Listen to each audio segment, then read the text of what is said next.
Guys পৃথিৱীখন যে কিমান ধুনীয়া সেয়া এনেকুৱা কিছুমান ঠাইত আহিলে সঁচাকৈ গম পোৱা যায় আৰু আজি আমি আহিছোঁ মেঘালয়ৰ একেবাৰে মন জয় কৰা ঠাই দিছ ইজ চিনমা ৱাটাৰফলছ আৰু এই ধুনীয়া ঠাইখন চাবলৈ আমি প্ৰায় 110 কিলোমিটাৰ বাইক ৰাইড কৰি আহিছোঁ আৰু দুধনৈৰ পৰা এই ঠাইখনৰ দূৰত্ব হৈছে মাত্ৰ 73 কিলোমিটাৰ। সঁচাকৈ জাৰ্ণিটো ইমানে ধুনীয়া আছিল যে কি ক'ম। বলক আজিৰ ভিডিঅ'টো আমি প্ৰথমৰ পৰা আৰম্ভ কৰোঁ। হে গাইজ আসসালামু আলাইকুম, my self Mofizuddin, welcome to my another mini blog video'. আৰু ইফালে আমাৰ জাৰ্ণিও আৰম্ভ হৈ গ'ল আৰু ৰংজুলি হৈ দুধনৈ পাৰ হৈ মেঘালয়ৰ ফালে আগবাঢ়ি গৈ আছোঁ। আৰু সঁচাকৈ এইফালে ৰাস্তাও আমি ভালদৰে চিনি নাপাওঁ আৰু সেয়ে মাজে মাজে দুই এজন মানুহক সুধি আছোঁ। আৰু সঁচাকৈ যে কিমান কিলোমিটাৰ যে বাইক ৰাইড কৰিব লাগিব মই নিজেও ভবা নাছিলোঁ, যে কিন্তু দুধনৈ পাৰ হোৱাৰ পিছত প্ৰায় মাথাই ঘূৰাই গৈছে যে ইমান লং ডিষ্টেঞ্চ। তাৰ পিছত মনত সাহস লৈ ৰাইড কৰি গৈ আছোঁ আৰু চাৰিওফালে পাহাৰ আৰু ৰাস্তা, একেবাৰে ৰাস্তা, ঠাণ্ডা বতাহ আৰু মেঘালয়ৰ অসাধাৰণ নেচাৰ। কি ক'ম, প্ৰথমবাৰ এনেকুৱা মানে ঠাইত আহিছোঁ।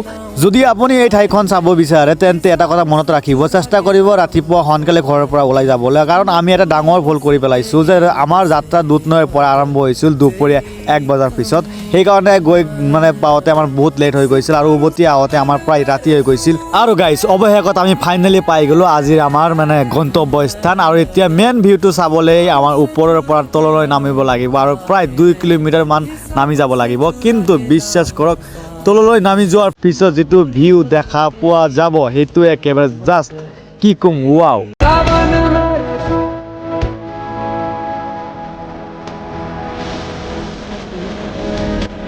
গাইজ সঁচাকৈ পৃথিৱীখন বহুত ধুনীয়া। ব্যস্ততাৰ জীৱনৰ মাজত এনেকুৱা ঠাইত কেতিয়াবা অহাটো বহুত জৰুৰী।